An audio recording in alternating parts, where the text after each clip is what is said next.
ଚାକିରି ସର୍ବାବଳୀ ଏବଂ ପେନ୍ସନ୍ ଦାବିରେ 488 ବର୍ଗ ଶିକ୍ଷକ ଓ କର୍ମଚାରୀ ସଂଘର ରାଜମାର୍ଗରେ ସ୍ୱାଭିମାନ ବଞ୍ଚାଅ ଆନ୍ଦୋଳନ ଭୁବନେଶ୍ୱର ତା 26/12/2024 ତାରିଖ ନିଯୁକ୍ତ ତାରିଖକୁ ଭିତ୍ତି କରି ଚାକିରି ସର୍ବାବଳୀ ଓ ପେନ୍ସନ୍ ଦାବିରେ ନିଖିଳ ଓଡ଼ିଶା ଅନୁଦାନ ପ୍ରାପ୍ତ ମହାବିଦ୍ୟାଳୟ 488 ବର୍ଗ ଶିକ୍ଷକ ଓ କର୍ମଚାରୀ ସଂଘ 26 ତାରିଖ ଗୁରୁବାର ଦିନ ରାଜରାସ୍ତାକୁ ଓହ୍ଲାଇଛନ୍ତି।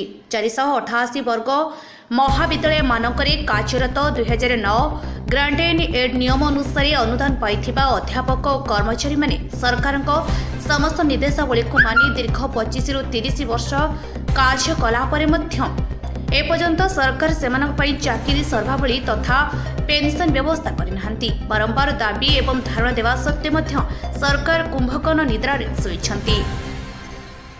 ଏହି ପୁରାତନ କଲେଜମାନଙ୍କରେ ଅନ୍ୟ ସମସ୍ତ ଅଧ୍ୟାପକ ଓ କର୍ମଚାରୀ ସବୁ ପ୍ରକାର ସରକାରୀ ସୁବିଧା ପାଉଥିବା ବେଳେ ଏହି ବ୍ଲକ୍ଗ୍ରାଣ୍ଟ ଅଧ୍ୟାପକ ଓ କର୍ମଚାରୀମାନଙ୍କୁ ସରକାର ସାବତ ପୁଅ ଭଳି ବ୍ୟବହାର ପ୍ରଦର୍ଶନ କରୁଛନ୍ତି।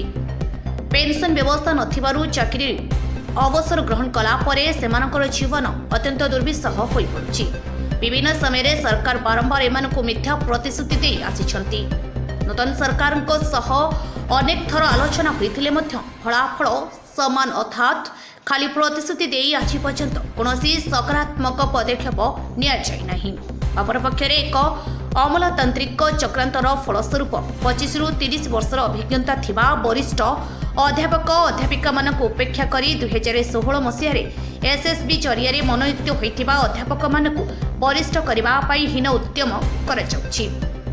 25-30 ବର୍ଷର ଅଭିଜ୍ଞତା ଥିବା ଲୋକଙ୍କୁ ଉପେକ୍ଷା କରି ମାତ୍ର 8 ବର୍ଷ ଚାକିରି କରିଥିବା ଲୋକଙ୍କୁ କିଛି ମହାବିଦ୍ୟାଳୟରେ ଅଧ୍ୟକ୍ଷ ପଦବୀ ଦେଇଥିବା ସରକାରଙ୍କ ଏହି ଭୁଲ ପ୍ରକ୍ରିୟାକୁ ସଂଘର ସଭାପତି ଦୃଢ଼ ପ୍ରତିବାଦ ଜଣାଇବା ସହିତ ସରକାରଙ୍କ ଏପରି ନୀତିକୁ ସମାଲୋଚନା କରିଛନ୍ତି। Bureau report, Awaz Odisha.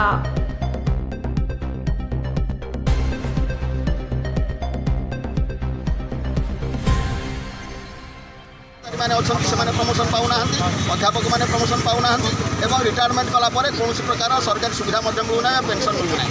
କଥାଟି ହେଉଛି ଯେ ଗୋଟିଏ କଲେଜରେ ଚାକିରି କରିକିରି ଗୋଟିଏ ଶିକ୍ଷାଗତ ଯୋଗ୍ୟତା ଥାଇକିରି ଗୋଟିଏ ସରକାରୀ ନିୟମ ଥିଲାବେଳେ ସେମାନଙ୍କ ପାଇଁ ସବୁ ସୁବିଧା ଅଛି, ଆମ ପାଇଁ ବ୍ଲକ୍ଗ୍ରାଣ୍ଟ ନାଁରେ କିଛି ସୁବିଧା ନାହିଁ। ଆମେ ଚାହୁଁଛୁ ବ୍ଲକ୍ଗ୍ରାଣ୍ଟ ଉଚ୍ଛେଦ ତ ହୋଇସାରିଛି, ଆମର ଚାକିରି କରିବା ଦିନଠାରୁ ଆଜି ପର୍ଯ୍ୟନ୍ତ ବରିଷ୍ଠତାକୁ ଭିତ୍ତି କରି ଆମକୁ ପ୍ରମୋସନ୍ ଦିଆଯାଉ ଏବଂ ଚାକିରି ସର୍ତ୍ତାବଳୀ ଲାଗୁ କରାଯାଉ, ରିଟାୟାରମେଣ୍ଟ ପରେ ପେନ୍ସନ୍ ଘୋଷଣା କରାଯାଉ। ସାର୍ ପୂର୍ବରୁ ଆପଣ ପ୍ରେସ୍ ମିଟ୍ କରିଥିଲେ, ଏବେ ମାସ ପରେ ପ୍ରେସ୍ ମିଟ୍ କରିଥିଲେ, ସରକାର ଆମେ ରାଜରାସ୍ତା ଆଜି ସେୟା ହିଁ ହେଲା। ୟା ପରବର୍ତ୍ତୀ ପର୍ଯ୍ୟାୟ କ'ଣ ରହିବ? ୟାର ପରବର୍ତ୍ତୀ ପର୍ଯ୍ୟାୟ ମଧ୍ୟ ହେଲା ସରକାରଙ୍କୁ ପୁନର୍ବାର ଆମେ ଭେଟ କରିବୁ। ଯଦି ସରକାର ଭେଟ କଲା ପରେ ଏ ମାର୍ଚ୍ଚ ମାସ ଭିତରେ ଆମର ବଜେଟ୍ରେ ଆମ ପାଇଁ କିଛି ଆଲୋକେସନ୍ ନହେଲା ବା ସରକାରୀ କିଛି ଘୋଷଣା ନହେଲା, ନିଶ୍ଚିତ ଭାବରେ ଆମେ ଆଉ ଥରେ ରାଜରାସ୍ତାକୁ ଆସିବୁ। ସେଥର ଆମେ ପରୀକ୍ଷା ବର୍ଜନ କରିବୁ ଏବଂ କଲେଜ ବନ୍ଦ କରିବୁ ଏବଂ ବାଧ୍ୟ ହୋଇକରି ଆମେ ସମାଜର ସାହାଯ୍ୟ ନେବୁ। ଆମେ ଛାତ୍ରଛାତ୍ରୀମାନଙ୍କୁ ଏବଂ ଅଭିଭାବକମାନଙ୍କୁ ଆମ ସହିତ ଆସିକି ରାଜରାସ୍ତାରେ ବସିବୁ। ଶିକ୍ଷକ ଓ କର୍ମଚାରୀ ମହାସଂଘର ରାଜ୍ୟ ସଭାପତି। ସାର୍ କ'ଣ କହିବେ? ରିସେଣ୍ଟଲି ଆପଣ ପ୍ରେସ୍ ମିଟ୍ କରିଥିଲେ, ପ୍ରେସ୍ ମିଟ୍ କରିକି ସକାଳକୁ ବାରମ୍ବାର ଆମେ କହିବା ସତ୍ତ୍ୱେ ମଧ୍ୟ କୌଣସି ସରକାର ଶୁଣୁନାହାନ୍ତି। ଆମର ଚାକିରି ସର୍ତ୍ତାବଳୀ ପେନ୍ସନ୍ ଆମର ଦୁଇ ଥର ଗ୍ରାଣ୍ଟିନେଟ୍ ଦେଲେଣି, ଥରେ 2009ରେ ଦେଲେଣି, ଥରେ 2017ରେ ଦେଲେଣି। ତା ସତ୍ତ୍ୱେ ବି ଗ୍ରାଣ୍ଟିନେଟ୍ ଉଚ୍ଛେଦ କରୁନାହାନ୍ତି। ଯେଉଁ ବ୍ଲକ୍ଗ୍ରାଣ୍ଟ ଆଉ ଗ୍ରାଣ୍ଟିନେଟ୍ ମଧ୍ୟରେ ଥିବା ଯେଉଁଟା ଗୋଟେ ପାର୍ଥକ୍ୟ, ଯେଉଁଟା ହେଉଛି ଚାକିରି ସର୍ତ୍ତାବଳୀ, ଦୁଇ ଥର ଗ୍ରାଣ୍ଟିନେଟ୍ ଦେଲେଣି, ମାତ୍ର ଏପର୍ଯ୍ୟନ୍ତ ଚାକିରି ସର୍ତ୍ତାବଳୀ ଲାଗୁ କରାଯାଇ ନାହିଁ।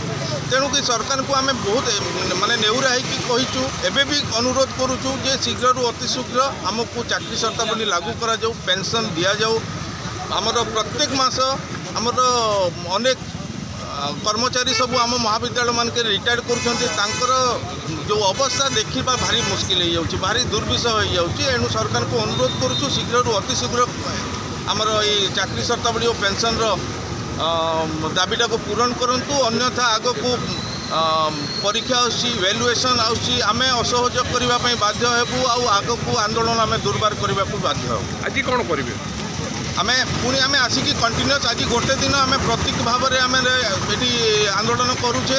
ଯଦି ଆବଶ୍ୟକ ପଡ଼େ ଆଗକୁ ପୁରା କଣ୍ଟିନ୍ୟୁ ବସିବୁ ରାଜରାସ୍ତାରେ।